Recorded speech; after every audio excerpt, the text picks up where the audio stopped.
Qur'onning birgina oyat haqida bo'ladi. Bu oyat suraning o'rtasida kelib, Alloh taolo tomonidan 2 marta takrorlanadi. Bu oyat kelgan sura-i karima Sharh, Inshiroh va Alam Nashroh nomlari bilan ataladi. Alloh taolo aytadi: "Bas, albatta qiyinchilik bilan osonchilik bordir. Albatta qiyinchilik bilan osonchilik bordir." Barchamiz yod olgan bu qisqa sura dinimiz haqida, hayot haqida juda go'zal narsalarni bayon qiladi. Aslida biz qisqa deb ataydigan suralarda bir dunyo ma'no mavjud. Alloh taoloning ilmini qarang, odamlar yod olishi oson bo'lishi uchun bu suralarni qisqa qilib qo'ydiki, bu qisqa suralardan hayot uchun eng muhim narsalarni o'rgansin deb. Alloh taolo payg'ambarimiz sollallohu alayhi va sallam boshdan kechirayotgan o'sha og'ir damlar haqida bayon etadi. U kishi sollallohu alayhi va sallam islomga da'vat qilayotgan vaqtda ko'pchilik bu haqida eshitishni istamaydi. U vaqtlar Hudaybiya sulhidan keyin odamlar to'p-to'p bo'lib islomga kirayotgan payt emasdi.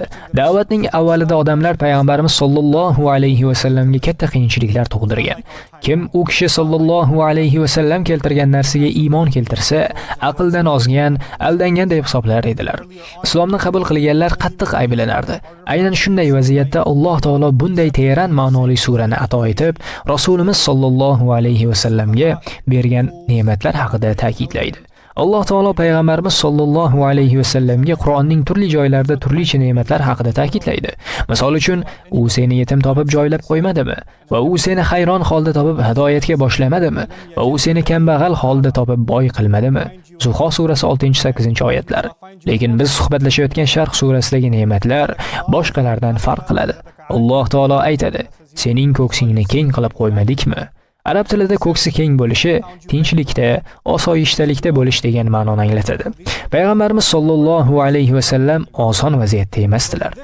Ba'zilar u kishini ayblayotgan, hatto ba'zilar jismoniy zarar yetkazishga ham urinayotgan, o'z urug'i voz kechishga tayyor turgan o'ta og'ir damlar edi. Ammo Alloh taolo shu muammolar girdobida ko'ksini keng qilib, xavotirga o'rin yo'qligini, hammasi tinch, osoyishta ekanini bildirib, keyingi oyatda "Va sening yukingni yengillatmadikmi?" demoqda. Bu oyatdagi yukingni so'zi ulamolar tomonidan keng tafsirlangan. Men bu so'zning birgina jihatiga e'tiboringizni qaratmoqchiman. Muhammad sollallohu alayhi va sallam payg'ambar bo'lishlaridan ilgari ham uzlatga chekinib, bu dunyoning azob uqubatlar haqida ko'p o'ylar, Hiro g'orida shu asnoda soatlab, kunlab qolib ketar, o'zlari gavjub jamiyatdan ajralib sokinlikda shu narsalar haqida fikr qilar edilar. Alloh taolo payg'ambar sollallohu alayhi va sallamning barcha savollariga o'zining ilohiy kalomi ila javob beradi va oyatlarda yukini yengillatib qo'yganini ta'kidlaydi. Hayotni qiyinchiliklarsiz tasavvur qilish qiyin, lekin Alloh taolo o'zining kalomini ana shu qiyinchiliklarni tarqatuvchi davo sifatida yuborganini ta'kidlamoqda. Bu oyatdan o'rganiladigan ma'no faqat Rasululloh alayhissalom uchun emas, balki butun odamzod uchundir. Shunday qilib, avval aytganimiz bas, albatta qiyinchilik bilan osonchilik bordir oyat haqida suhbatni davom ettiramiz. Birinchi bo'lib bu oyatdagi so'zlarning grammatik jihatiga e'tibor qaratsak, oyatning so'ngida kelgan yusr, osonlik so'zi mubtada, ya'ni gapning egasi bo'lib kelmoqda. Shuning uchun tarjima qilishda so'zlar ketma-ketligi o'zgartirilsa to'g'riroq bo'ladi. Ya'ni qiyinchilik bilan osonchilik bordirning o'rniga albatta buyuk osonchilik bordir qiyinchilik bilan deb tarjima qilinsa ma'no aniqroq bo'ladi. Chunki grammatik jihatdan mubtada, ya'ni gapning egasi, boshlanish so'zi aynan yusr, osonchilikdir. Buning ahamiyatli joyi shundaki, Alloh taolo e'tiborimizni qiyinchilikka emas, balki osonchilikka qaratgan. To'g'ri, hayotda avval qiyinchilik, so'ngra osonchilik kelar. Lekin Alloh taolo mana shu qiyin ahvolda keyin keladigan osonchilikni bosh o'ringa qo'ymoqda. Uning ma'nosini gapning egasi qilib kuchaytirmoqda. Ikkinchidan, qiyinchilik deganda har xil ma'nolarni tushunish mumkin. Moliyaviy qiyinchilik, sog'liq bilan bog'liq qiyinchilik, balki ruhiy qiyinchilik, hissiy qiyinchilik va hokazo. Har bir insonning hayotida o'ziga yarasha qiyinchiliklari bo'ladi. Al-usr qiyinchilik so'zidagi al aniq artikl bo'lib, bular bari aniq bo'lgan, hamma uchun tushunarli qiyinchiliklardir. Osonchilik so'zini esa Alloh taolo yusron, zakiro, ya'ni noaniq formada ta'kidlamoqda. Ya'ni Alloh tomonidan shunday osonchilik keladiki, u siz o'ylagan yoki umuman o'ylamagan, kutmagan tomondan kelishi va siz uni hatto sezmay ham qolishingiz mumkin. Demak, aniq bo'lgan, ko'z bilan ko'rib turgan muammolarimizga Alloh taolo noaniq joydan o'zining g'aybidan osonchilikni berib qo'yar ekan. Inna so'zi albatta aniq deb tarjima qilinadi. Arab tilida inna so'zi shubha yo'q degan ma'noni bildirishi uchun ishlatiladi. Keling, sizga misol tariqasida tushuntirib bersam. Aytaylik, sizda qandaydir muammo bor. Masalan, ishingizda yoki oilangizda va kimdir kelib sizga bunchalik katta muammo emas deydi. Siz esa yo'q, bu aniq jiddiy muammo deysiz. Sizda bu muammo jiddiy ekani haqida shubha yo'q. Ammo bu muammo bartaraf etiladimi yo'qmi? Mana shunda shubhangiz bor. Shuning uchun ba'zilar tushkunlikka tusha boshlaydi. Masalaning yechimi haqida ijobiy emas, salbiy munosabatda bo'ladi. Alloh taolo bu oyatda inna so'zi orqali har qanday shubha gumonlarga barham bermoqda. Albatta, shubhasiz osonchilik bor, qiyinchilik bilan birga. Alloh qiyinchilikni emas, osonchilikni aniq qilib keltirib, undagi ma'noni kuchaytirmoqda. Bu oyatni o'qigan mu'min banda aniq ko'rinib turgan qiyinchilikka duch kelganda ham, bu men o'ylaganchalik ulkan muammo emas, Alloh taolo beradigan osonchilik bundan ulkanroq, uning kelishi aniq, bunga hech qanday shubha yo'q degan ishonchda bo'lish kerak. Ya'ni keladigan yengillikka emas, balki muammoga shubha bilan qarashni o'rganish zarur. Aslida ko'p hollarda muammo biz o'ylaganchalik jiddiy bo'lmaydi. Shunchaki o'zimiz uni o'ylay kattalashtirib yuborgan bo'lamiz. Atrofimizdagi yaqinlarimizga muammolarimiz haqida aytish ham ko'pincha muammolarni yanada kattaroq tus olishiga olib keladi. Muammoning yechimi shundoqqina ko'z oldimizda turganini ko'rmay, hayolimizda uni qiyinlashtirib yuboramiz. Shuning uchun Alloh taolo albatta osonchilik bor demoqda. Oyatning yana bir jihati shundaki, Alloh osonchilik qiyinchilikdan so'ng keladi demayapti. Bu yerda keyin, so'ngra so'zlari ishlatilmagan. Alloh taolo ma'a, ya'ni bilan so'zini ishlatmoqda. E'tibor bering. Osonchilik bordir qiyinchilikdan so'ng jumlasi bilan osonchilik bordir qiyinchilik bilan degan jumlaning o'rtasida katta farq bor. Bulardan ikkisi haqida aytib o'tmoqchiman. Birinchidan aytaylik, siz qandaydir qiyinchilikni boshdan o'tkazayapsiz. Bu qiyinchilik bir vaqtning o'zida bir yengillik bilan birga kelgandir. Bir eshikning yopilishi boshqa bir eshikning ochilishiga sabab bo'lar. Siz bunday bo'lishini kutmagan bo'lsangiz ham, ba'zida Alloh bir muammo bilan ko'plab xayriyotlarni beradi. Ya'ni bu qiyinchilik sizga ana shu yaxshiliklarni in'om qilish uchun kelgan bo'ladi. Bu Allohning rejasi ekanini anglagan holda, men qiyinchilik kelgan paytda u bilan birga albatta yengillik ham kelishiga shubhasiz ishonaman. Hayotda shunday dahshatli sinovlar keladiki, inson beixtiyor nega aynan men shu qiyinchiliklarni boshdan o'tkazishim kerak? Qaysi qilgan gunohim uchun bu ishda qanday qilib xayr bo'ladi deb o'ylab qolishi mumkin. Aslida esa har bir qiyinchilik bilan birga aynan o'sha vaqtning o'zida osonchilik kelishi aniq. Bu Allohning va'dasi. Shunchaki bu yengillikni payqay bilish, uni tushunib yetish zarur bo'ladi. Ikkinchidan, oyatning ma'nosiga ko'ra, har bir osonlik qiyinchilik bilan birga qo'yilgandir. Xuddi tun kun bilan, bulut yomg'ir bilan bo'lganidek, hayotda hamma narsa juft qilib yaratilgan. Ya'ni yengillik Alloh tomonidan berilgan.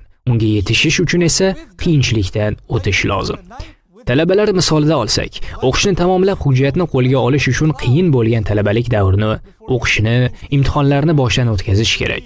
Yoki sog'lom hayot kechirish yengilligini his etish uchun qiyin hisoblangan parhez qilinadi. Davo yengilligini his qilish uchun jarrohlik stoliga yotish kerak bo'lishi mumkin. Har bir ishda muvaffaqiyatga erishish uchun avval qiyinchilikdan o'tish kerak bo'ladi. Yuqoridagilarning baridan kelib chiqib kishi hozir qiyinchiliklarni boshdan o'tkazyapman, demak, osonchilik kelguncha kutib o'tirishim kerak deb o'ylash mumkin. Lekin Alloh taolo albatta osonchilik bor qiyinchilik bilan birga deganda, qiyinchilikni boshdan o'tkazishni nazarda tutadi. Chunki Alloh taolo keyingi oyatda marhamat qiladi. Forig' bo'lsang, uringin.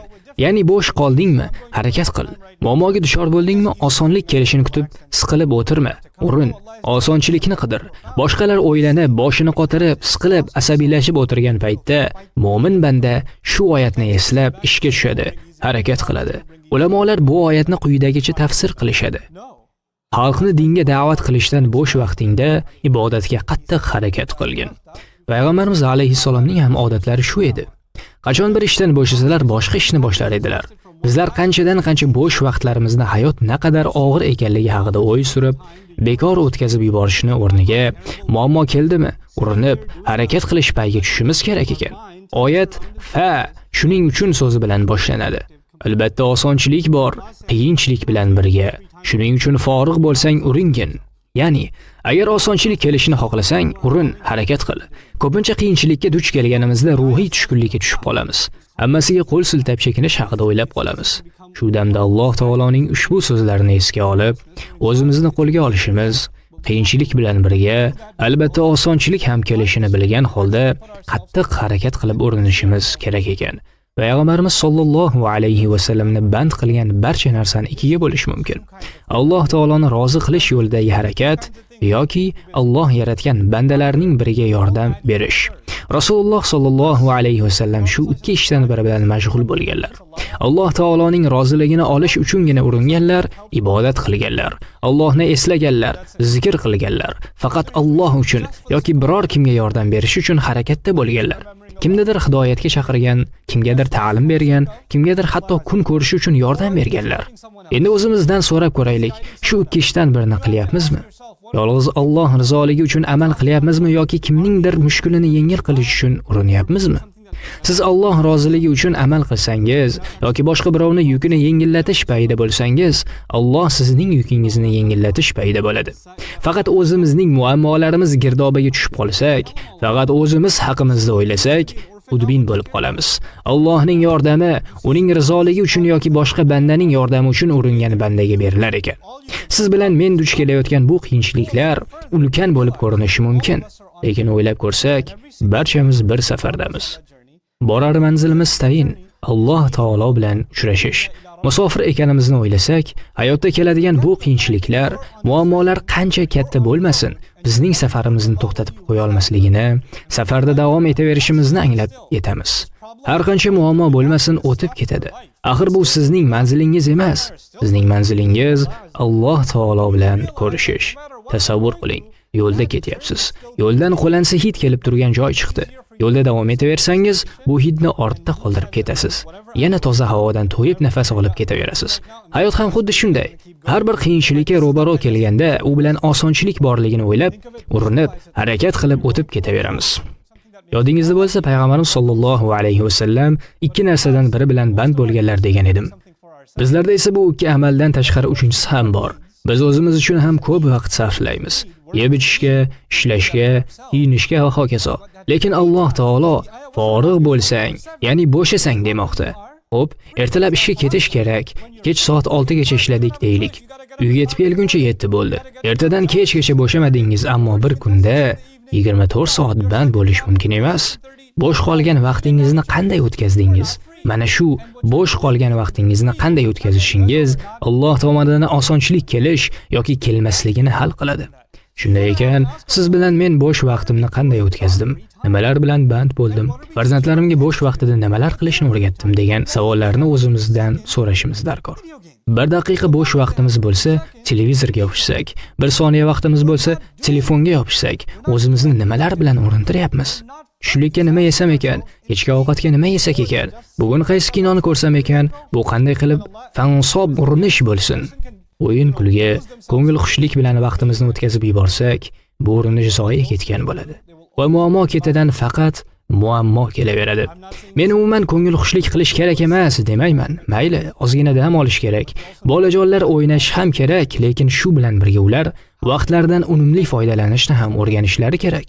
Buni esa siz bilan mendan ko'rib o'rganishadi. Bo'sh vaqtimiz bo'ldi deguncha uni bekor sarflayapmizmi? Ular ham xuddi shuni o'rganishadi. Nega bo'sh vaqtingiz bo'lmaydi? Nega bekor o'tirmaysiz? Nega masjidga chiqasiz? Nega vaqtingizdan unumli foydalanasiz deb so'rashsa, biz ularga o'qitiramiz. Va iza farog'da fansob. Forig' bo'lsang, uringin. Va ila robbika farg'ob. Va faqat Robbingga rag'bat qilgin. Nega bunday? Chunki biz Alloh taolo hayotimizni oson qilib qo'yishini xohlaymiz. Bu payg'ambarimiz sollallohu alayhi va sallamga berilgan yo'riqnoma. Hayotimiz nurafshon bo'lishini istasak, biz ham bu yo'riqnomani hayotimizga olib kirishimiz, u asosida hayot kechirishimiz kerak. Hammamizda qiyinchiliklar mavjud, lekin bilasizmi? Eng og'ir qiyinchilik tashqaridagisi emas, ichkaridagisi, qalbimizdagi qiyinchilik. Suraning boshida Alloh nima deb boshlagan edi? Sening ko'ksingni keng qilib qo'ymadikmi? Ya'ni senga osoyishtalik, sokinlik berib qo'ymadikmi? Alloh barchalarimizni o'zining kalomiga muvofiq hayot kechirishimizni nasib qilsin.